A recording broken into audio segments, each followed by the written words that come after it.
Welcome back to another essential recap. Today we will take a look at the story called Valhalla Rising. One eye. I could use a good fighter like you.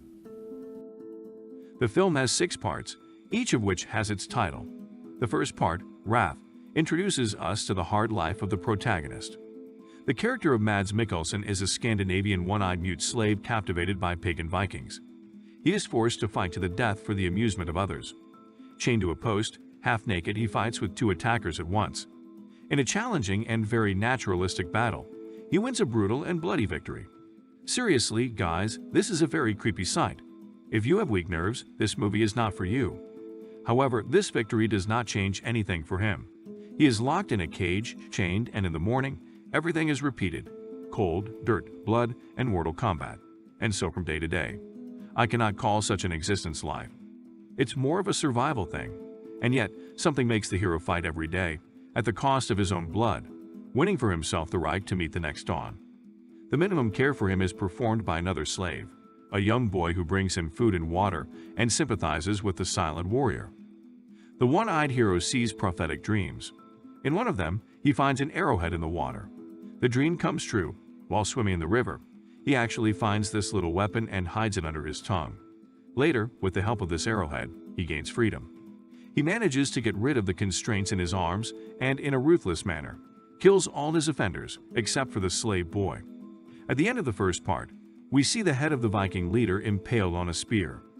In the second part, Silent Warrior, our hero continues his journey as a free man, and the boy follows him. In his dreams, the warrior sees himself on a ship with Christians. Among the cold mountains, the mute hero does meet a group of Christian warriors. They understand that in front of them is a Viking pagan.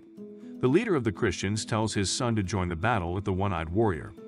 The son takes up arms, but after looking at the enemy, he refuses this idea, and rightly so, if you ask me. Fighting a man who can pin you against a wall with the look of one eye is a bad idea. Instead of a battle, the Christians call the warrior to share a meal with them and feed both him and the boy. The boy assumes the function of speaking on behalf of the warrior and gives him the name One-Eyed. He informs the Christians that his friend has arrived from hell. The Christians' leader says they are soldiers of the Lord and intend to sail to Jerusalem to build the new kingdom of God there. He invites One-Eyed to join them, as his combat skills might be helpful to them. The one-eyed man is silent. It would be strange to expect something different from a mute, right? And leaves. The son of a leader of the Christians asks his father if he will return to them. The father replies, if it is God's will. And apparently, God's will was, because at the beginning of the third part, men of God, One-Eyed is sailing with the Christians on a ship. The ship is caught in an impenetrable fog. Nothing is visible over the side of the boat, only a white veil. The warriors have no choice but to lie down and wait for the fog to clear. First, they tell the slave boy about Jerusalem and God. Then, they themselves begin to pray, with a request to send them the wind. Food and water run out, and the sun and moon change each other many times, but the fog remains. Out of desperation, some of the Christians decide to drink salt water. Alas, this only leads to their death. Finally, some of the warriors conclude that the fog was sent to them as a curse, and the boy is to blame for everything. Of course, they decide to kill him. Tough times call for tough decisions. However, the boy knows how to choose his friends. Therefore, the first one who dared to attack him fell overboard dead. This immediately reduces the militant enthusiasm of the others. No one else dares to go against One-Eyed. Their cruise in the fog continues. Suddenly, One-Eye wakes up in the middle of the night, fetches water from overboard and drinks. And then he offers it to others. The water is fresh. They seem to have made it to the coast, but where exactly did the fog lead them? The fog clears in the fourth part, the Holy Land, and the film's color scheme changes. Instead of grayness around, there are a wide blue river and green trees on the banks. The birds are singing, the sun is shining, and the surrounding landscape really evokes thoughts of God's grace.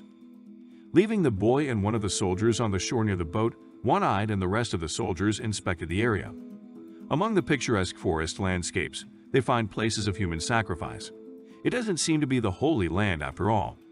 However, having a little understanding of geography, I can clearly tell you that this is definitely not Jerusalem.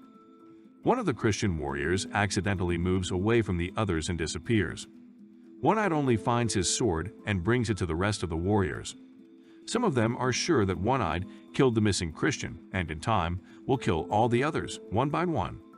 However, we can be sure that the missing man is alive because One-Eyed sees him in his prophetic visions. They decide to leave the sword here in the hope that the lost warrior will be able to find it.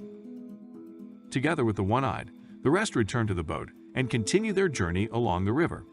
They need to find out where they are. The fog thickens again over the water, the color scheme returns to gray, and an enemy arrow flies into one of the soldiers.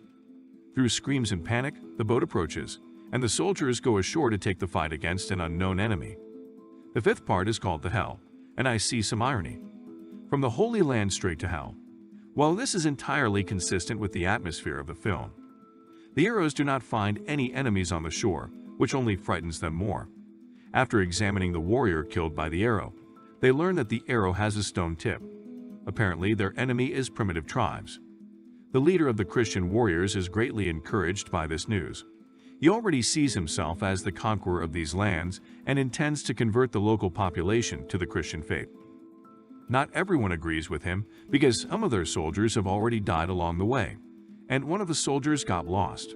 Instead of answering, the leader gives everyone a taste of the blood of the Lord from his flask. I do not know what he had in this flask, but the effect of the reception is entirely unexpected. Everyone is in a collective madness. Someone is trying to stab the river with a knife. Someone is their partner. Someone is strangling himself.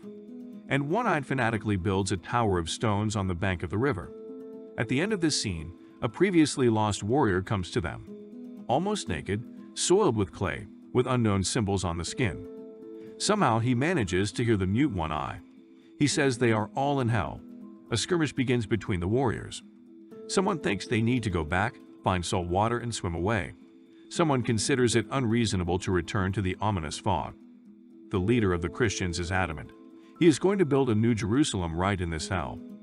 Part of the team blames One-Eye for the situation and attacks him. Bad, very bad decision. Within a minute, 2 corpses fall into the grass. One-Eye takes the boy and leaves with him. The leader's closest assistant thinks they should follow the One-Eyed one. For this, the leader sticks a knife in his side. Despite the injury, the assistant leaves after One-Eyed, leaving the leader alone. The final part of the film is called the sacrifice. The leader of the Christians, dreaming of a new Jerusalem, enters the river and immediately dies from enemy arrows. One-Eyed and the boy climb the mountains, and on the way, they are joined by the son of the leader and his wounded assistant. The climb is challenging for everyone. During a halt, the Christians ask the boy what fate One-Eyed promises them. The boy hears his friend's thoughts and knows he will be able to survive, build a boat, swim across the sea, and get home. But for all the rest, there is no such good news. The boy tells the leader's son that he will die, but they refuse to believe him. The son eventually decides to return to his father, and the assistant remains on the mountain when One-Eyed and the boy go further. We know nothing more about the fate of these 2 Christians, but my intuition tells me that nothing good is waiting for them. A One-Eyed man wouldn't lie, would he? The mute warrior and the boy continue on their way and finally come out to the bay. This is seawater, which means they have reached their goal. From here, the boy will continue on his way home. But suddenly, a whole tribe of savages appears behind them. One-Eyed has already seen this in his visions, and therefore simply accepts his fate. He leaves the boy, throws his axe and knife on the stones, and enters the armed crowd. He is knocked down with a powerful blow to the back of the head and finished off with sticks. Having finished One-Eyed, the savages simply go back into the forest without causing any harm to the boy. The One-Eyed man made his sacrifice. We see his soul enter the river next to the stone tower he had recently built. The film ends with an open ending, but it does not spoil it at all. We know the boy will be fine. It was not for nothing that One-Eyed had predicted this to him. I definitely recommend you watch this movie, even now when you already know the whole plot, because the value of Valhalla Rising is not in plot twists and rare dialogues. It lies in the unique atmosphere of the film. There are a lot of static shots, close-ups, and intriguing music. This creates a particular aesthetic with which you can fall in love with this film. I'm sure many will find a special visual pleasure in this picture. Thanks for watching another Essential Movie Recap. Please like and subscribe.